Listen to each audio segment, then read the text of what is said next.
agora pela TV Pinheiro mais um Trocando Ideias, o seu programa de variedades. Na edição de hoje falaremos sobre mães no século XXI. Vamos bater esse papo? O Trocando Ideias está no ar.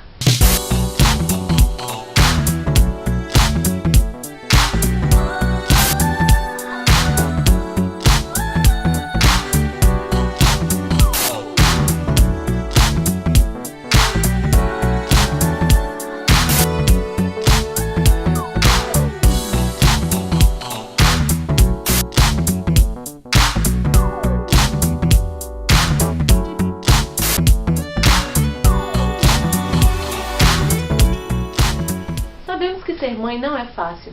Cuidar de uma vida requer certo sacrifício e, além disso, dia após dia surgem novos desafios. Não podemos dizer que vivemos os momentos mais fáceis para criar filhos. Tem mãe que sonha com um filho que não vem pelo corpo, mas pelo coração. A maternidade acontece em diversos momentos da vida e em diferentes relacionamentos. Convidamos para explicar um pouco melhor o fenômeno de ser mãe no século XXI a psicóloga Jéssica Lima. Muito obrigada pela sua presença. Nada. Como a inserção no mercado de trabalho afetou a relação entre mãe e filho?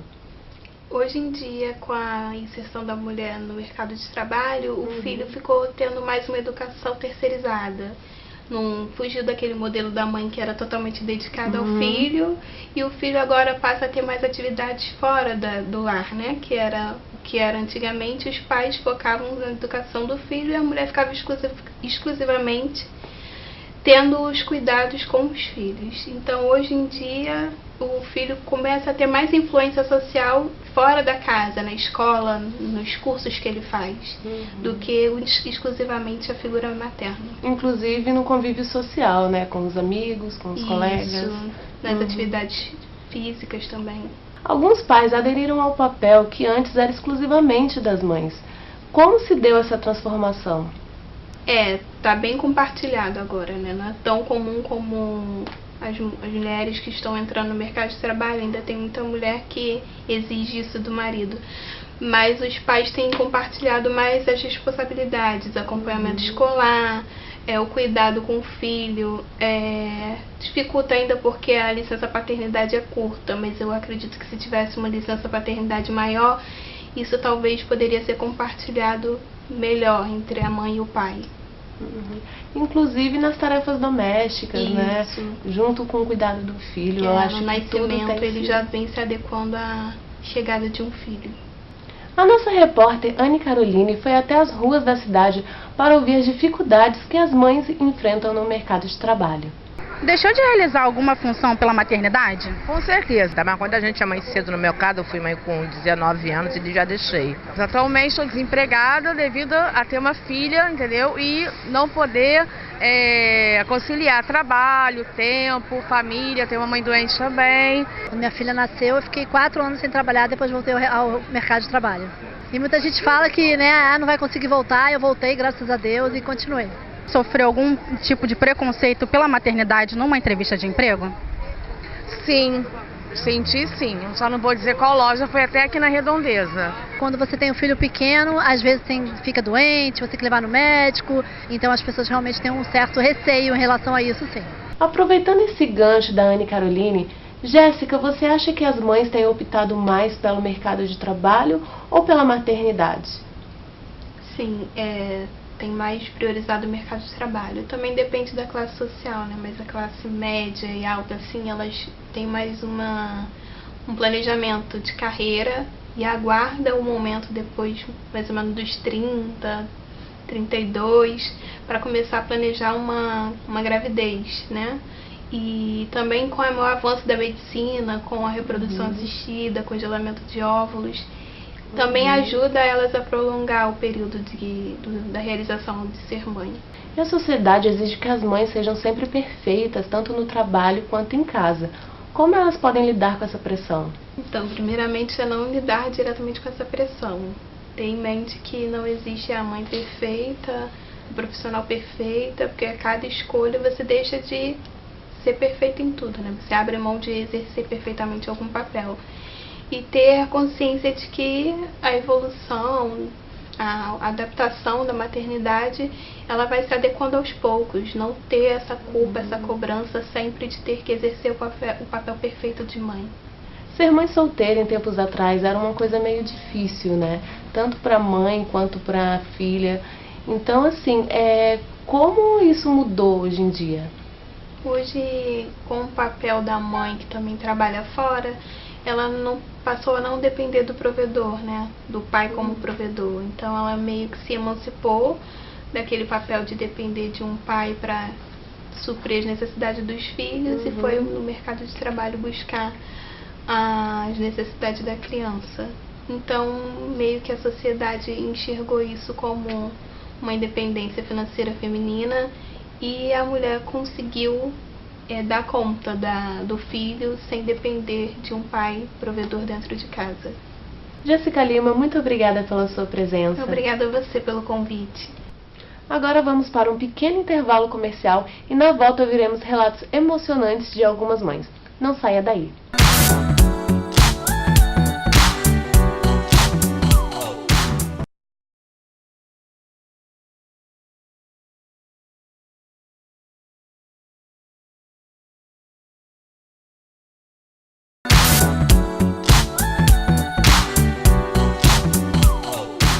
Trocando Ideias está de volta. A repórter Débora Nicolau foi até algumas mães para saber um pouco das histórias delas.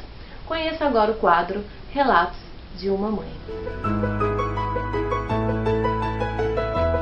Oi, gente, tudo bem? Meu nome é Amélia, tenho 56 anos e sou mãe da Ana Luísa. Eu sempre tive o sonho de ser mãe, né?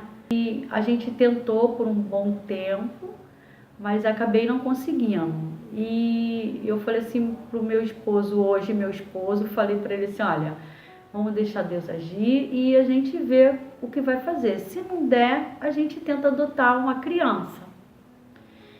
E na minha vida surgiu uma senhora chamada Dona Dora, e ela virou para mim e falou assim, irmã Amélia, eu conheço uma menina que a maioria dos filhos dela não fica com ela acaba dando.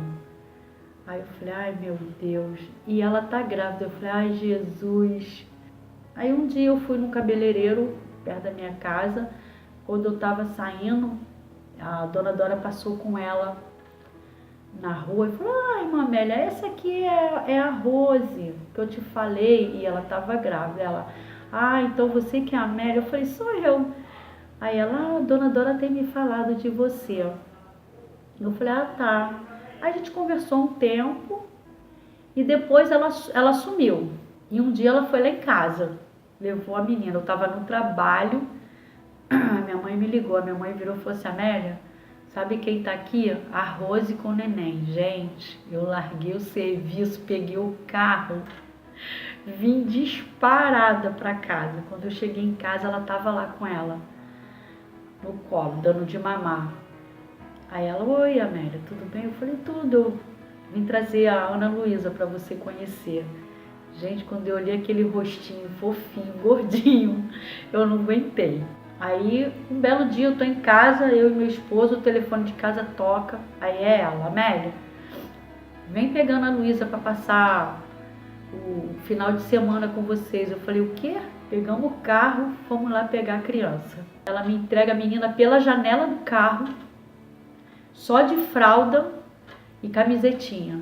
Saí igual uma doida, eu e meu marido fomos para São João comprar tudo. Compramos bacia, compramos caneca, mamadeira, tudo que vocês pensam de uma criança, roupa. Entrei naquele atacadão ali da Pavuna, gente, saí com umas 3 sacolas. Aí viemos para casa, nós dois, felizes da vida com a Ana Luísa. Então nós ficamos assim, durante um bom tempo, acho que um mês, nesse período dela deixar ela com a gente e depois a gente entregava ela. Aí quando foi numa segunda vez, ela trouxe a menina, simplesmente chegou assim, foi até um dia das mães. Ela chegou lá em casa com a menina e falou assim, olha, eu vim trazer a Ana Luísa para passar o dia das mães com a mãe dela. Eu falei, mas ela é a sua mãe. ela é sua filha, ela. Não, Amélia, ela não é minha filha, ela é sua filha. Eu só gerei ela para você. Entre indas e vindas eu consegui a guarda definitiva da minha filha. E hoje ela tá aí, levada, adora dançar, entendeu? É faladeira demais, entendeu? Tem um sorriso lindo. E essa aqui é a minha Ana Luísa, 8 aninhos, de pura travessura, né, filha? É o meu docinho de coco, daqui de casa, que a gente ama muito e que Deus deu pra gente assim uma bênção muito grande. Meu nome é Júlia, atualmente tenho 35 anos, mas aos 15 anos de idade, com 1 ano de namoro, eu descobri que estava grávida. Eu jamais achei que isso pudesse acontecer comigo. Acredito que a maioria das adolescentes acreditam dessa forma, né? Que você pode ter uma relação sem proteção, mas que nunca iria acontecer de você ficar grávida. E eu me vi naquela situação. Daí passa-se tudo na cabeça de uma adolescente. Desde fugir de casa, desde tirar o neném, até a querer sair correndo. Mas como eu tive um apoio absurdo da minha família, eu tive um apoio enorme do meu namorado na época, a gente conseguiu levar tudo isso adiante. E o mais incrível foi que, além de descobrir que estava grávida, ele me pediu em casamento. Eu me vi na 8ª série, com um barrigão enorme, fazendo formatura de 8ª série, sendo homenageada pelos meus professores, pela minha persistência em continuar a estudar e sem abandonar os estudos e levando a gravidez. Eu fui procurar um ensino médio, mas na intenção de ser um exemplo para a Rafaela, para que ela não desistisse de estudar, não desistisse dos sonhos dela. A minha mãe me apoiando, cuidando dela para mim enquanto eu estudava, eu decidi voltar a ter o sonho de fazer o curso de farmácia. Então eu estudei desde 2006 a 2011 e hoje eu sou bacharel em farmácia, pós-graduada em qualidade e produtividade, trabalho em uma multinacional francesa e, além da Rafa, eu tenho agora o Felipe, que tem 13 anos também, que é o nosso caçula, e a nossa família completa. E a Rafa tá aqui, olha, tá com 20 anos hoje. Foi a partir dela que começou tudo, que começou a nossa família do jeito que Deus sempre quis, que Deus sonhou pra gente. E hoje ela é minha amiga, é o meu amor. Foi muito difícil aos 15 anos perder a adolescência, ver suas amigas falando abobrinha na rua e você tendo em casa que cuidar de um bebê. Mas quando eu chego hoje percebo que a Rafaela, quando ela fala pra mim que ela tem o exemplo dos pais, que ela tem um exemplo de pessoas vencedoras, fez tudo valer a pena. Eu faria tudo de novo, sinceramente, do fundo do meu coração. Muito emocionante. Parabéns a todas essas mães que enfrentam críticas e desafios diários. Vocês são merecedoras. Agora, nossa repórter Brena Oliveira vai contar um pouco sobre a adoção no Brasil.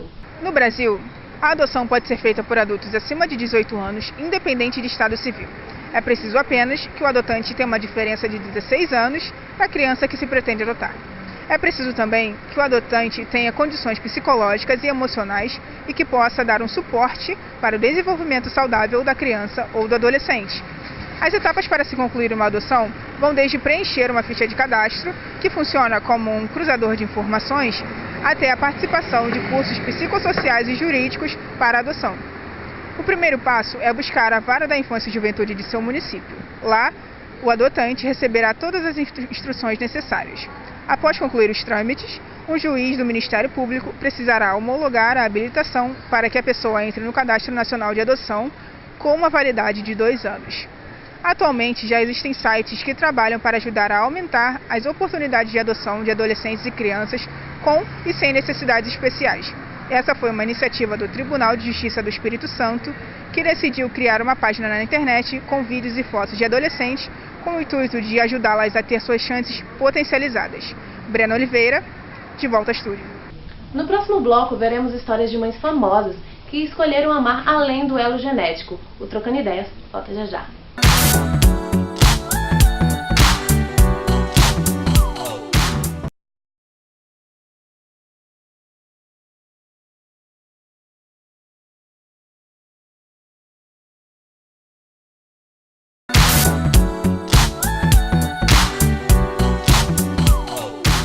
Estamos de volta com Trocando Ideias. Nos blocos anteriores falamos sobre o papel da mãe na sociedade e ouvimos relatos muito emocionantes.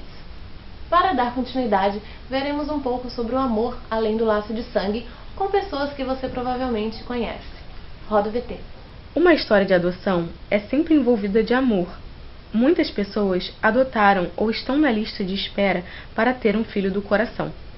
Cada processo tem um relato de expectativa e de entrega total àquele pequeno que não tem o sangue dos pais, mas terá todo o carinho que precisa para se tornar um adulto feliz. A maioria dessas histórias fica no anonimato, mas podemos nos inspirar também com os famosos que adotaram seus filhos e servem de exemplo para muitas famílias. A jornalista Glória Maria tem 2 filhas do coração, as irmãs Maria e Laura. A apresentadora do Globo Repórter não tinha a intenção de adotar quando conheceu as pequenas. Ela diz que não as escolheu, e sim que elas a escolheram. O casal de atores Giovanna Eubank e Bruno Galhaço adotaram a pequena Titi após uma viagem a trabalho que Giovanna fez no Malawi, sul da África. Segundo ela, foi amor à primeira vista. O processo de adoção foi longo e foi mantido em segredo durante todo o tempo. Em seu canal no YouTube, ela conta como conheceu sua filha e fica extremamente emocionada ao relatar a história. Internacionalmente conhecida, Madonna entra na nossa lista. A cantora também tem 2 filhos do coração. Ela é mãe de David Banda e Mercy James, crianças vindas do Malawi, o mesmo país africano de Titi, filha de Galhaço e Giovanna. Outra mãezona é a cantora Daniela Mercury. Em 2013, após casar com a jornalista Manu Versosa, a cantora adotou 3 meninas, Ana Isabel, Ana Alice e Márcia. Daniela já era mãe biológica de Giovanna e Gabriel. Para ela, adotar era seu plano desde o começo da vida. Depois disso, deu até vontade de adotar uma criança também, né? Muito amor envolvido. Como dissemos nos blocos anteriores, as mães sempre dão um jeitinho de cuidar de tudo. Então, para representar essas mães multitarefas, trouxemos Paula Jéssica. Muito obrigada, Paula Jéssica, pela sua presença. Então, como você concilia essa rotina, essa coisa de cuidar da família, trabalhar, estagiar? Olha, na verdade você me fez uma pergunta muito difícil, porque nem eu sei como. Mas o que a gente sabe é que a gente faz sempre pensando no nosso filho. Eu olho para o rostinho do meu filho todos os dias e eu falo, então tem que ter força para levantar, para poder batalhar, para poder conquistar um espaço e fazer a diferença a cada dia. E você é muito criticada por fazer esse trabalho, por, sabe, ter que cuidar de tantas coisas. E, assim, o emprego, apesar de ser uma fonte de renda, acaba sendo uma coisa que ocupa o seu tempo, né? Então, como você lida com isso? Não, eu muitas vezes fui criticada, até em ambiente familiar. Sempre teve alguém que se levantou e falou, nossa, mas seu filho tem quantos anos? Ele é tão pequenininho, você já deixa ele na creche muito cedo. Eu acho que você deveria, como mãe, se abdicar de tudo e depois, quando ele chegar na idade adulta ou talvez na adolescência, você poder seguir algum plano seu, um sonho, trabalhar ou estudar, mas não fazer dessa forma com uma criança tão pequenininha, sabe? Eu já ouvi muitas vezes isso. Muitas. Entendi. E você já pensou em desistir por causa dessas críticas? Não pelas críticas, mas às vezes é tão cansativo e desgastante a nossa rotina diária, né? Porque eu estudo, eu faço um estágio de 6 horas diária, eu faço cursos aos sábados, né? Então eu tenho uma casa que eu não tenho ninguém para me auxiliar, eu que limpo, eu que tenho que cozinhar. Claro que hoje em dia essas tarefas, né, deixaram de ser um pouco só a mulher, né? O meu esposo me auxilia muito. Sabe, ele me ajuda com essa rotina, né? Ó, hoje eu não posso pegar o meu filho na escola, porque eu vou chegar a um horário um pouquinho acima. Ele pega o filho na escola, no dia seguinte sou eu, e assim a gente vai trabalhando para poder se encaixar, né, com as tarefas diárias. Essas tarefas que antigamente eram o papel da mulher, né? Hoje em dia o seu marido mesmo ajuda, acaba fazendo sua parte, né? Totalmente, lava a louça, passa uma roupa quando necessário, varre um chão, limpa as coisas do cachorro, que a gente tem 2 cachorros no quintal, e filho e tudo, é assim. Então, Jéssica, muito obrigada, tá, pela sua presença. Eu que agradeço. Então, tá Obrigada. Neste Trocando Ideias, podemos observar que coração de mãe é um espaço infinito e que quanto mais se ama, mais amor cabe ali dentro. Agradecemos sempre pela sua audiência e o tema do próximo programa é Outras Formas de Amor. Um grande abraço e até logo!